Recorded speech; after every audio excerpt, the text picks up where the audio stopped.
was now going to shape the way elections were being done. This is a story we did on the Asian Chamber of Commerce. They are here featured on the steps of the Capitol. And again, you can see the diversity of the subjects. We try to touch and reach everyone that's facing a positive impact with diversity. This gentleman his name is Richard Ketchum. Richard was on the cover of our magazine, and actually we did some work with him. Richard was the ex-CEO of the New York Stock Exchange. He's now the CEO of a company called FINRA, which is a financial regulatory agency on Wall Street. But we constantly heard over and over, feels this is great, but make the business case for diversity. So after getting tired of hearing that, we went to where the world does business. We went to the New York Stock Exchange and had the business leaders on the floor talk about how diversity was important to them. And Richard graced our cover. This gentleman, I think, is Ken Barrett here? Ken's actually going to be a speaker a little bit later on, but he's the head of GM's diversity. He was also a speaker at our conference at the New York Stock Exchange. A lot of the young ladies that work with me wanted to see if Ken would do our swimsuit issue. So when you see him, you might want to get his autograph. But Ken should be here a little bit later on. Okay. How did we get started?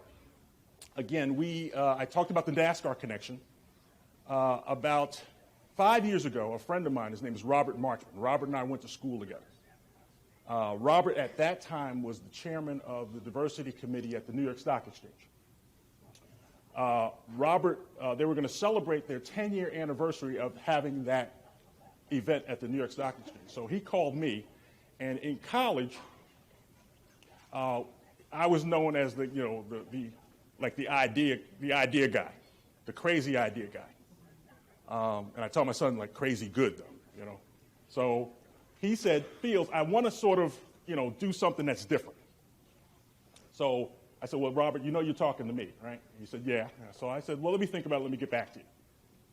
I said, Robert, my idea is, why don't you, and it was February, I said, why don't you celebrate Black History Month at the New York Stock Exchange with NASCAR? And he paused.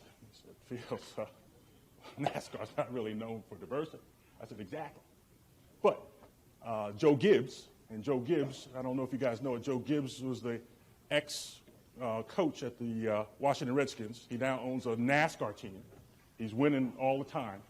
Well, Joe Gibbs happened to have a black driver named Mark Davis. So I said, well, let me talk to Joe.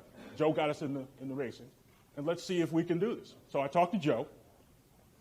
Joe said, man, Fields, that's a great idea. So he brings the CEO of Home Depot and Coca-Cola and FedEx, and basically this thing turned into one of the largest bell ringings ever at the New York Stock Exchange. So as an entrepreneur, I said, well, I think maybe we got something here.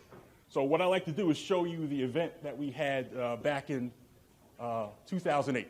This is how this Racing Toward Diversity started, then we'll get into the business case for what we're doing.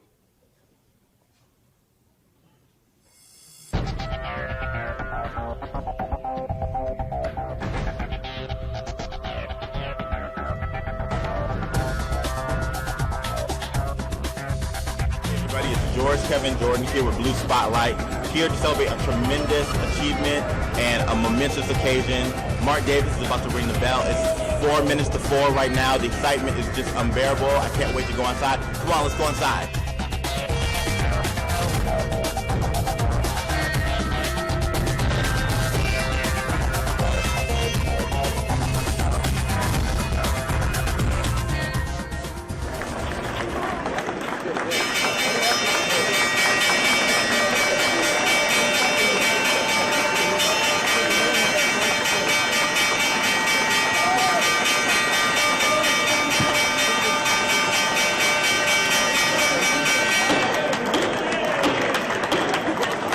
Why don't you just tell me a little bit about your racing background, how you got interested in racing? Oh, I've been racing for 12 years now, and I started out when I was 6 years old with BMX bikes and 4-minute cars, and started out and my first race for midgets, and after having fun, and now we actually got Sound Sugar racing 2 years ago. It's my third year with them. Won 6 late model races, and now we're in the camping world this year. It's really good. Looking more for nationwide series this year. That's awesome, man. That's awesome.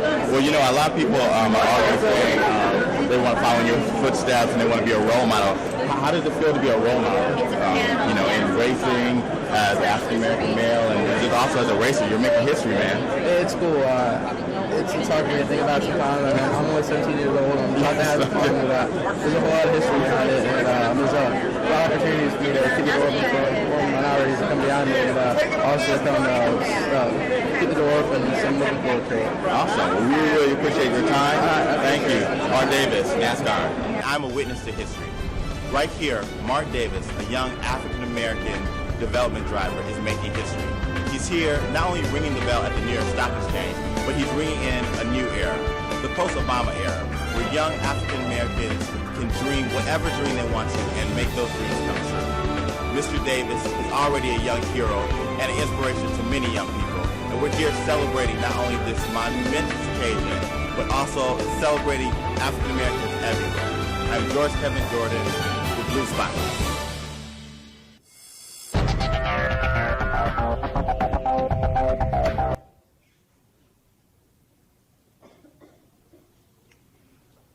Let me see if I can make the business case for diversity. As more and more companies realize the value of diversity and inclusion, I issue the following note of caution. There are situations within organizations where diversity and inclusion is of no help and becomes a hindrance. When your company's computer systems are completely down, it is absolutely more effective to send in your network specialists than summer interns, the legal team, or the public relations staff. However, I like to make the following business case. Diversity and inclusion becomes more effective when the problems you encounter are complex. How many businesses do you frequent that have one style of lawnmower, one flavor of coffee, one steak on the menu, one flight per day, one type of car rental, one size shoe? When we looked at the structure of successful businesses, it's usually the array of products, services, flavors, colors that attracts and keeps us as customers. It seems that it's only when we start to discuss diversity and inclusion with people, usually our employees or vendors, that the level of discomfort rises. The business case for diversity and inclusion has reached an increasingly more